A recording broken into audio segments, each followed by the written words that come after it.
প্রয়োজনে আবারও বন্ধ হবে শিক্ষা প্রতিষ্ঠান। আবার শিক্ষা প্রতিষ্ঠান বন্ধ করে দিতে হয় এমন পরিস্থিতি যেন না হয়। তারা তাদের সন্তানদেরকে পরীক্ষা দিতে নিয়ে এসছেন, কারণ এখানে বাইরে যদি ছড়ায় সেই ছড়ানোর ক্ষতিটা কিন্তু তার কাছ পর্যন্ত গিয়ে পৌঁছাবে। ১.৫ বছর পর কেন্দ্রে গিয়ে পরীক্ষায় অংশ নিয়ে উচ্ছ্বসিত পরীক্ষার্থীরা। অটো পাসের অনিশ্চয়তার কারণে আমরা অনেকদিন ভোগান্তিতে ভুগছি। এতদিন পরে আমরা আসলে একটা অফিসিয়ালি একটা মূল্যায়ন পাচ্ছি। করোনার কারণে তো অনেকদিন বাসায় বসে থাকতে হয়েছিল, যেরকম প্রস্তুতি নেওয়ার কথা ছিল ওরকম হয়নি।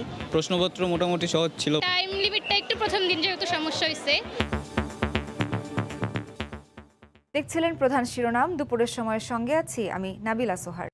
এবার অন্যান্য শীর্ষ সংবাদ। ৩ বাহিনীর উন্নয়নে পরিকল্পিতভাবে কাজ করছে সরকার, বললেন প্রধানমন্ত্রী। ২০৪১ সালের সমৃদ্ধ বাংলাদেশের লক্ষ্যে বাহিনীকে অগ্রণী ভূমিকা রাখার আহ্বান।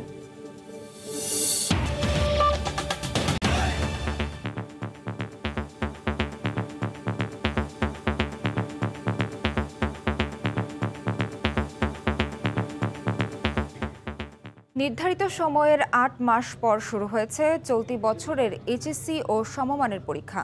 তবে চোখ রাঙাচ্ছে করোনার নতুন ধরন ওমিক্রন। কেন্দ্রের ভেতরে পরীক্ষার্থীরা স্বাস্থ্যবিধি মানলেও উদাসীন ছিলেন অভিভাবকরা। শিক্ষামন্ত্রী জানান, পরিস্থিতির অবনতি হলে প্রয়োজনে শিক্ষা প্রতিষ্ঠান বন্ধ করা হবে। করোনা অতিমারির কারণে গত বছর হয়নি এইচএসসি ও সমমানের পরীক্ষা। আর নির্ধারিত সময়ের ৮ মাস পর বৃহস্পতিবার শুরু হয়েছে চলতি বছরের এইচএসসি পরীক্ষা। সংক্ষিপ্ত সিলেবাসে ১ ঘন্টা ৩০ মিনিটের পরীক্ষায় বিজ্ঞান বিভাগের এমসিকিউ অংশে ২৫টির মধ্যে ১২টি এবং লিখিত অংশে ৮টির মধ্যে ২টি প্রশ্নের উত্তর দিতে হয়।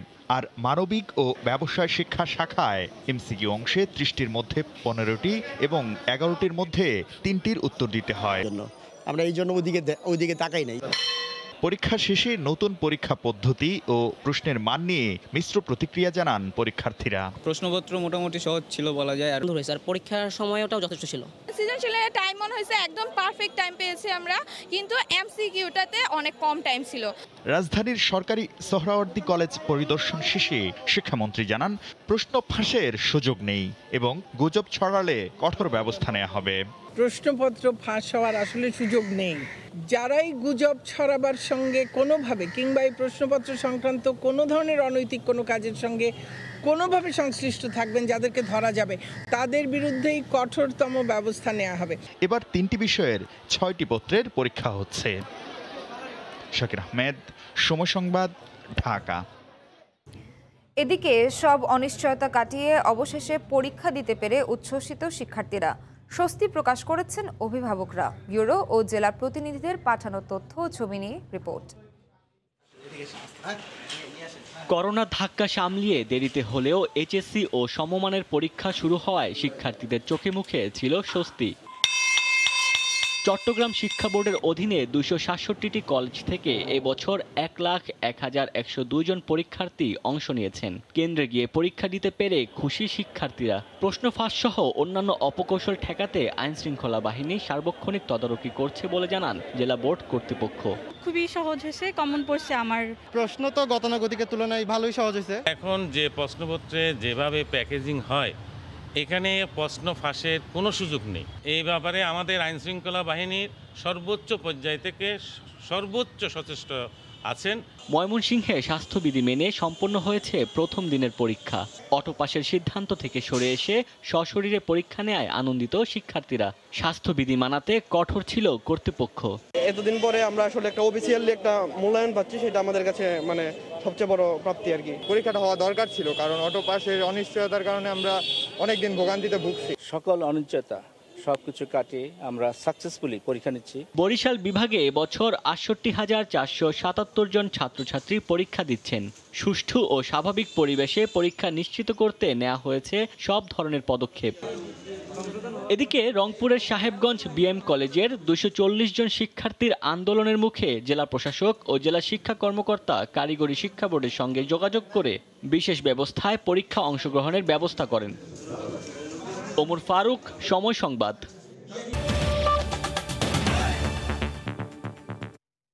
জাতিসংঘ শান্তিরক্ষী মিশনে সর্বোচ্চ সৈন্য পাঠানো দেশ হিসেবে বাংলাদেশের সশস্ত্র বাহিনী কখনো পিছিয়ে থাকবে না উল্লেখ করে প্রধানমন্ত্রী শেখ হাসিনা বলেছেন, পরিকল্পিতভাবে 3 বাহিনীর উন্নয়নে কাজ করছে সরকার। সকালে গণভবন থেকে ভিডিও কনফারেন্সে মিরপুর সেনানিবাসের ন্যাশনাল ডিফেন্স কলেজের গ্র্যাজুয়েশন সেরেমনিতে যোগ দিয়ে একথা বলেন তিনি। এ সময় সশস্ত্র বাহিনীর সদস্যদের 2041 সালে সমৃদ্ধ দেশের জন্য অগ্রসেনা হয়ে কাজ করার আহ্বান জানান সরকার প্রধান। ন্যাশনাল ডিফেন্স কলেজ বা এনডিসিতে এবছরও দেশি বিদেশি 143 জন কর্মকর্তা শেষ করলেন তাদের গ্র্যাজুয়েশন। বৃহস্পতিবার গণভবন থেকে ভিডিও কনফারেন্সে আর্মড ফোর্সেস ওয়ার কোর্স এবং ন্যাশনাল ডিফেন্স কোর্স 2021 সম্পন্ন করা কর্মকর্তাদের সনদ বিতরণ করেন প্রধানমন্ত্রী। তিনি বলেন, একবিংশ শতাব্দীর চ্যালেঞ্জ মোকাবিলায় পরিকল্পিতভাবে 3 বাহিনীর উন্নয়ন করেছে সরকার। সবসময় চেষ্টা করেছি যে আমাদের সশস্ত্র বাহিনীর আধুনিকায়ন, সম্প্রসারণ এবং উন্নয়ন, যার ফলে আজকে আমাদের প্রচেষ্টার ফলে অনেক দূর অগ্রসর হয়েছে। জাতিসংঘ শান্তি মিশনে সর্বোচ্চ সেনা পাঠানো দেশ হিসেবে যুগের সঙ্গে তাল মিলিয়ে এগিয়ে যাওয়ার প্রত্যয় তুলে ধরেন প্রতিরক্ষা মন্ত্রী শেখ হাসিনা। আমরা জাতিসংঘ কর্তৃক যে শান্তিরক্ষী বাহিনীতে আমাদের সশস্ত্র বাহিনী অংশগ্রহণ করে, অস্ত্রশস্ত্র থেকে শুরু করে সকল ধরনের সরঞ্জামাদি সম্পর্কে আমাদের সশস্ত্র বাহিনী সব সময় তারা প্রশিক্ষিত হবে এবং জ্ঞান লাভ করবে। সেটাই আমার চেষ্টা, যেন কারোর কাছ থেকে আমরা পিছিয়ে না থাকি। বর্তমান তো বটেই, সশস্ত্র বাহিনীর কর্মকর্তাদের সমৃদ্ধ বাংলাদেশের অগ্রগামী সেনা হয়ে দায়িত্ব পালনের আহ্বান জানান প্রধানমন্ত্রী। 41-এর যে প্রেক্ষিত পরিকল্পনা বাস্তবায়ন, তারই অগ্রসেনা হিসেবে আপনারা কাজ করে যাবেন। দেবাশিস রায়, সময় সংবাদ, ঢাকা। দণ্ডনীয় হলেও বরিশালের ইট ভাটাগুলোতে ব্যাপকভাবে পোড়ানো হচ্ছে গাছ। এতে হুমকির মুখে পরিবেশ, স্বাস্থ্য ঝুঁকিতে মানুষ। মিজানুর রহমান মিন্টুর তোলা ছবিতে বিস্তারিত জানাচ্ছেন শফিক মুন্সি। বরিশাল নগরের কোলঘেঁষা দপদপিয়া সেতু পার হবার সময় দুপাশেই চোখে পড়ে সারি সারি ইটের ভাটা। এগুলোতে ইট তৈরিতে পোড়ানো হচ্ছে জীবন রক্ষাকারী গাছ। শুধু নগরই নয়, প্রত্যন্ত ইউনিয়নের ভাটাগুলোতেও একই চিত্র। একটি ইট ভাটায় এক মৌসুমে শতাধিক গাছ পোড়ানো হয়। এভাবে গাছ নিধনে হচ্ছে পরিবেশ দূষণ, বাড়ছে স্বাস্থ্য ঝুঁকি। আমাদের পরিবেশ বিনষ্টের মধ্যে দিয়ে মানুষের যে স্বাস্থ্য ঝুঁকি সেটিকে বাড়িয়ে দিচ্ছে এবং সঙ্গতকরণে এর ফলে এর যে প্রভাব, এটা কিন্তু দীর্ঘমেয়াদী একটি প্রভাব। তবে ভাটার মালিকরা গাছ পোড়ানোর ব্যাপারে তুলে ধরছেন নিজস্ব যুক্তি। ইট পড়তে হইলে হয়তো কয়লার দরকার, আনাইলে কাঠ দরকার। যেহেতু কয়লার দাম বেশি, সেক্ষেত্রে এখন কাঠ ব্যবহার হচ্ছে। কয়লা এক হচ্ছে এই যে বর্তমান প্রথম সিজনই যে কয়লা আমরা পাইনি, মানে কয়লার দাম অনেক বেশি। দ্রুত এই ব্যাপারে ব্যবস্থা নেওয়ার কথা জানায় পরিবেশ অধিদপ্তর ও জেলা প্রশাসন। আমাদের মনিটরিংয়ের আওতায় তাদেরকে আনতে হবে। আমি আমার এডিএম এবং আমার এক্সিকিউটিভ ম্যাজিস্ট্রেটদেরকে আমি নির্দেশ দিয়ে দেব, পরিবেশ অধিদপ্তরকে সাথে নিয়ে আমাদের এই অভিযান আবার নতুন করে আমরা শুরু করব। সংশোধিত 2019-এর 6 ধারা মোতাবেক ইটভাটায় জ্বালানি হিসাবে কাঠ ব্যবহার করা দণ্ডনীয় অপরাধ।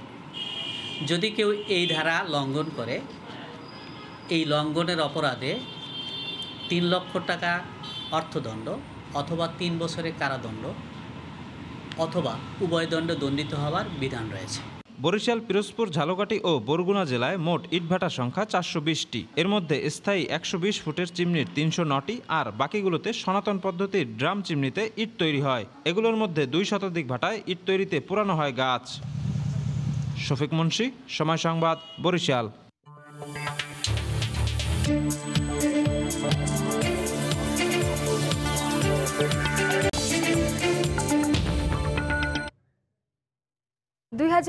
সালের সিআইপির তালিকায় সংযুক্ত আরব আমিরাতে থাকা 26 প্রবাসী স্থান পেয়েছেন। তালিকায় স্থান পাওয়ারা দেশের কল্যাণে কাজ করে যেতে আগ্রহ প্রকাশ করেছেন। শিবলিয়া সাদিকের রিপোর্ট।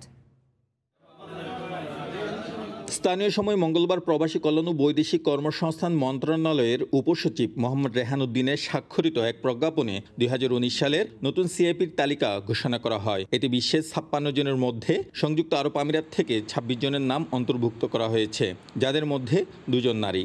সংযুক্ত আরব আমিরাত থেকে এই ধারাবাহিকতা রক্ষা করতে আগ্রহী দেশটিতে নির্বাচিত সিআইপিরা। তাদের মতে প্রবাসীদের অনুপ্রাণিত করা গেলে আমিরাত সবসময় শীর্ষস্থান অটুট রাখবে। সমস্ত প্রবাসীদের নিয়ে একটা পরিবার, আমি সেই পরিবারের অংশ। চেষ্টা করব সুখে দুঃখে পরিবারের পাশে থাকবার। আমিরাত থেকে নির্বাচিত সিএপিদের মধ্যে বেশ কয়েকজন ব্যবসায়ীর একাধিকবার নির্বাচিত হওয়ার রেকর্ড থাকলেও কয়েকজন পেশাজীবী ও সমাজসেবী তালিকায় এবার প্রথমবারের মতো নাম লিখিয়েছেন। তারা দীর্ঘদিন ধরে বৈধ পথে রেমিটেন্স পাঠানোর জন্য প্রবাসীদের উৎসাহিত করে আসছিলেন। প্রত্যাশা থাকবো সামনের দিকে ভালো কিছু করার জন্য, দেশের জন্য কাজ করার জন্য, মানুষের জন্য কাজ করার জন্য, এবং প্রবাসীদের যারা আছে এখানে সবার জন্য, যারা প্রবাসী লেবার আছে সমস্যায় পড়ছে, যারা চাকরি যে নাই, সবার জন্য কাজ করার জন্য। প্রথমে ধন্যবাদ জানানো গণপ্রজাতন্ত্রী বাংলাদেশ সরকার মাননীয় প্রধানমন্ত্রী শেখ হাসিনাকে আমাদেরকে সিএপি কমার্শিয়াল ইম্পর্টেন্ট পার্সন হিসেবে ভূষিত করার জন্য আমাদেরকে এমনভাবে অনুপ্রেরণা দিয়েছেন তিনি, যাতে বাংলাদেশকে আমরা একটা স্বনির্ভর জাতিতে নিয়ে যেতে পারি। প্রবাসী ব্যবসায়ীরা জানান, বাংলাদেশে বেশিরভাগ রেমিটেন্স পাঠানো দেশের তালিকায় সংযুক্ত আরব আমিরাত প্রথম সারিতে রয়েছে। শিবলি আল সাদিক, সময় সংবাদ, সংযুক্ত আরব আমিরাত। এবার যুক্তরাষ্ট্রের ক্যালিফোর্নিয়ায় করোনা ভাইরাসের নতুন ধরন ওমিক্রন আক্রান্ত প্রথম রোগী শনাক্ত হয়েছে। বুধবার দেশটির স্বাস্থ্য বিভাগ আনুষ্ঠানিকভাবে এ তথ্য নিশ্চিত করেছে। ওমিক্রন সংক্রমণ রোধে আবারও কঠোর বিধিনিষেধের ঘোষণা দিতে যাচ্ছে সরকার। যুক্তরাষ্ট্র থেকে সহকর্মী লস্কর আল মামুনের রিপোর্ট। স্থানীয় সময় বুধবার হোয়াইট হাউসে যুক্তরাষ্ট্রের শীর্ষ সংক্রমণ বিশেষজ্ঞ এবং প্রেসিডেন্ট বাইডেনের চিকিৎসা বিষয়ক প্রধান উপদেষ্টা ডক্টর অ্যান্থনি ফাউসি সাংবাদিকদের জানান, 22 নভেম্বর একজন ব্যক্তি দক্ষিণ আফ্রিকা সফর শেষে ক্যালিফোর্নিয়া ফিরে আসেন এবং 29 নভেম্বর পরীক্ষায় তার ওমিক্রন ধরা পড়ে। বর্তমানে তাকে কোয়ারেন্টাইনে রাখা হয়েছে। সংক্রমিত ও যাত্রীর সফরসঙ্গী বা তার সংস্পর্শে যারা এসছেন তাদের সবাইকেই করোনা পরীক্ষা করা হয়েছে, তবে তাদের ফলাফল নেগেটিভ হয়েছে।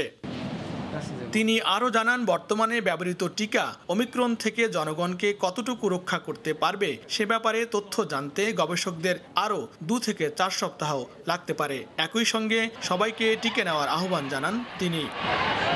এদিকে ক্যালিফোর্নিয়ায় ওমিক্রন শনাক্ত হওয়ায় নাগরিকদের আতঙ্কিত না হওয়ার পরামর্শ দিয়েছেন গভর্নর গ্যাভিন নিউসম। এক বার্তায় তিনি বলেন, সংক্রমিত ব্যক্তিকে এখনও হাসপাতালে ভর্তির প্রয়োজন হয়নি। তিনি সবাইকে স্বাস্থ্যবিধি মেনে সতর্কভাবে চলাফেরার অনুরোধ করেন।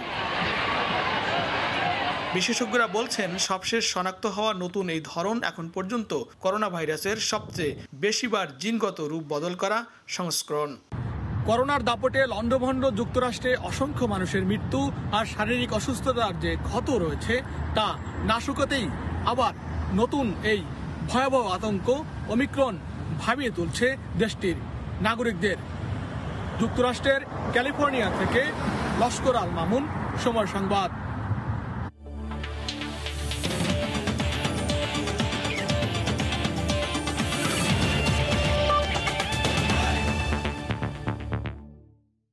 বাংলাদেশ পাকিস্তান টেস্ট সিরিজের খবর। ঢাকা টেস্ট সামনে রেখে অনুশীলনে নেমেছে বাংলাদেশ ক্রিকেট দল। এর আগে সকালে ঐচ্ছিক অনুশীলন করেছে পাকিস্তান দলের 5 সদস্য। চট্টগ্রাম টেস্ট শেষে বুধবার ঢাকায় ফিরে বিশ্রাম নিয়েছে বাংলাদেশ ও পাকিস্তান দল। তবে আজ সকালেই অনুশীলনে নামে সফরকারীরা। ঐচ্ছিক অনুশীলনে ছিলেন অধিনায়ক বাবর আজম, ফাওয়াদ আলম, আজহার আলী, সৈয়দ শাকিল ও কামরান ওলাম। এরপর মাঠে নেমেছে বাংলাদেশ ক্রিকেট দল। সকালে করোনা পরীক্ষার নমুনা দিয়েছেন সাকিব আল হাসান। ফলাফল নেগেটিভ আসায় দলের সঙ্গে আনুষ্ঠানিকভাবে যোগ দিয়েছেন এই অলরাউন্ডার। আঙুলের ইনজুরি থেকে সুস্থ হয়ে অনুশীলনে যোগ দিয়েছেন পেসার তাসকিন আহমেদ ও এই টেস্টের স্কোয়াডের ডাক পাওয়া নাইম শেখ। ব্যক্তিগত কারণে বায়ুবাবুল ছেড়ে গেছেন টিম ডিরেক্টর খালেদ মাহমুদ সুজন। আগামী শনিবার সিরিজের দ্বিতীয় ও শেষ টেস্টে মিরপুরের মুখোমুখি হবে দুদল। এই মুহূর্তে মিরপুর শেরি বাংলা স্টেডিয়ামে আছেন রিপোর্টার তারেক হাসান শিমুল। সরাসরি যাচ্ছে তার কাছে। শিমুল, সোহার, আসলে যে বলছিলাম যে দলের আগের নিউজেও জানাচ্ছিলাম যে সাকিব আল হাসান, তাসকিন আহমেদ এবং নাইম শেখ তারা কিন্তু চট্টগ্রাম টেস্টের দলে ছিলেন না। তারা কিন্তু এই দলের সাথে অর্থাৎ ঢাকা টেস্টের জন্য তাদেরকে ডাকা হয়েছে এবং কি তারা কিন্তু দলের সাথে যোগ দিয়েছেন এবং কি পুরোদমে কিন্তু অনুশীলন করছেন। সাকিব আল হাসান সকাল থেকে একা অনুশীলন করেছেন এবং কি এখন কিন্তু সাকিব দলের সাথে যুক্ত হয়ে অনুশীলন করেছেন এবং দেখতে পাচ্ছেন যে তাসকিন বোলিং কোচ ওটিস গিবসনের সাথে কিন্তু বেশ দীর্ঘ সময় ধরে কিন্তু অনুশীলন করছেন।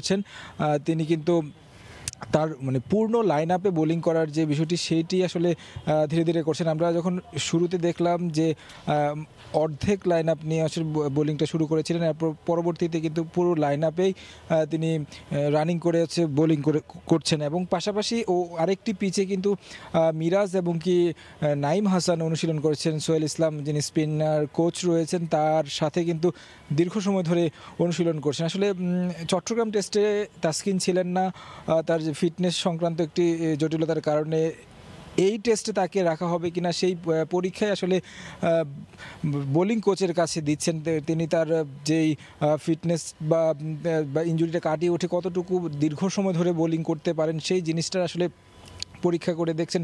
তবে বলা যায় যে যেই রানিংয়ে তাসকিন বল করছেন বা যে দীর্ঘ সময় ধরে যেভাবে অনুশীলন করছেন তাকে হয়তো বা আমরা ঢাকা টেস্টে দেখতে পারি। তবে ঢাকা টেস্টে হয়তো বা যেই আমরা চট্টগ্রাম টেস্টে যেই 2 পেসারকে দেখেছি সেই জায়গা থেকে হয়তো বা বের হয়ে এসে একজন পেসারকে নিয়ে খেলানো হতে পারে। সেই জায়গায় কিন্তু একজন স্পিনার হয়তো বেশি দেখতে পারবো আমরা স্কোয়ারে। সাকিব আল হাসান যুক্ত হয় এমনিতেই একজন স্পিনার বাংলাদেশে এক্সট্রা সুবিধা পাচ্ছে, পাশাপাশি হয়তো বা নাইম ইসলামকে যেভাবে অনুশীলনে দেখছি সেই ক্ষেত্রে কিন্তু তাকেও দলে হয়তো দেখা যেতে পারে। সাইফ হাসান যেহেতু নেই সেই জায়গায় কিন্তু আমরা একটু গুঞ্জন শুনছি যে মাহমুদুল হাসান জয়ের যে একটি অভিষেক হওয়ার সম্ভাবনা রয়েছে। তবে এখানে আসলে ইন্ডিভিজুয়ালি 3-4 জন অনুশীলন করছে।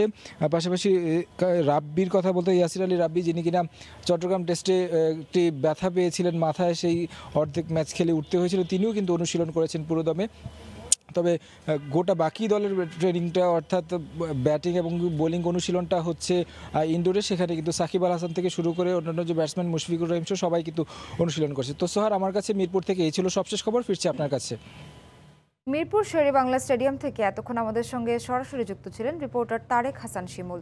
দেশের বিভিন্ন প্রান্ত থেকে প্রতিদিন শত শত পর্যটক আসছেন খাগড়াছড়ি ও সাজেকের প্রাকৃতিক সৌন্দর্য উপভোগে। সাজেক যাওয়ার একমাত্র পথ খাগড়াছড়ি, এতে বেশ সময় অতিবাহিত হয় পর্যটকদের। এক্ষেত্রে জেলা সদরে গড়ে ওঠেনি তেমন কোনো চিত্ত বিনোদনের ব্যবস্থা। খাগড়াছড়ির প্রতিনিধি জিতেন বড়ুয়ার রিপোর্ট। অনিন্দ সৌন্দর্যের আধার খাগড়াছড়ি ও সাজেক এখন দেশের পর্যটকদের কাছে সবচেয়ে আকর্ষণীয় পর্যটন কেন্দ্র। আর সাজেকের সৌন্দর্য উপভোগ করতে প্রতিদিন শত শত পর্যটক ভিড় করছেন এখানে। ছুটির দিনে উপস্থিতি বেড়ে যায় কয়েক গুণ। এত পর্যটকের আনাগোনা হলেও জেলায় এখনও গড়ে ওঠেনি পর্যটক বান্ধব সুযোগ সুবিধা। সন্ধ্যার পর খাগড়াছড়িতে অবস্থান করা পর্যটকদের জন্য নেই চিত্ত বিনোদনের কোনো ব্যবস্থা। পাশাপাশি স্থানীয় সংস্কৃতি ও অর্থনীতির সাথে সম্পৃক্ত করার আহ্বান পর্যটকরা নিরাপত্তা সহকারে যেন আমাদের জন্য স্পেসটা টাইমটা একটু বাড়ানো উচিত, আমরা যেন এখানে কমফোর্টেবলি টাইমটা পার করতে পারি। হোটেল নিয়ে একটু বিড়ম্বনা করতে হয়, সেক্ষেত্রে আমাদের ওয়াশে যাত্রী ছাউনি বলতে গেলে এটা একটু দরকার। পর্যটকদের শতভাগ উপভোগ্য করে তুলতে বিভিন্ন সুপারিশ করা হয়েছে বলে জানালেন সংশ্লিষ্টরা। সন্ধ্যার আগ পর্যন্ত যারা পর্যটন থেকে আসা যাবে। জেলা পরিষদের মিটিংয়ে আমি এটা বারবার করে বলেছি যে আমাদের একটা শপিং স্ট্রিট করা এবং কালচারাল পারফরমেন্স করা। শিগগিরই বিনোদনের জন্য উদ্যোগ নেওয়ার কথা জানালেন খাগড়াছড়ি পার্বত্য জেলা পরিষদ চেয়ারম্যান। শুক্র শনিবার আমরা লোকাল কালচার শোর ব্যবস্থা করব, যাতে ঢাকা থেকে বা বিভিন্ন অঞ্চল থেকে যারা পর্যটক আসে তাদের বিনোদনের জন্য তারা যেন সময়টা কাটাতে পারে। পার্বত্য চট্টগ্রাম চুক্তি অনুসারে পর্যটন শিল্প স্থানীয় জেলা পরিষদে ন্যস্ত হলেও সমন্বয় নেই সংশ্লিষ্ট মন্ত্রণালয়ে। এতে 3 জেলায় পর্যটন খাত বিকাশ বাধাগ্রস্ত হচ্ছে বলে মত নাগরিক সমাজের। সময় সংবাদ, খাগড়াছড়ি। দুপুরের সময়ের শীর্ষ সংবাদ জানিয়ে দিচ্ছি আরেকবার। এইচএসসি পরীক্ষায় চোখ রাঙাচ্ছে ওমিক্রন। পরিস্থিতির অবনতি হলে প্রয়োজনে বন্ধ হবে শিক্ষা প্রতিষ্ঠান, বললেন মন্ত্রী। স্বাস্থ্যবিধি নিয়ে উদাসীন অভিভাবকরা। এ ছিল দুপুরের সময়, সঙ্গে থাকুন সময়।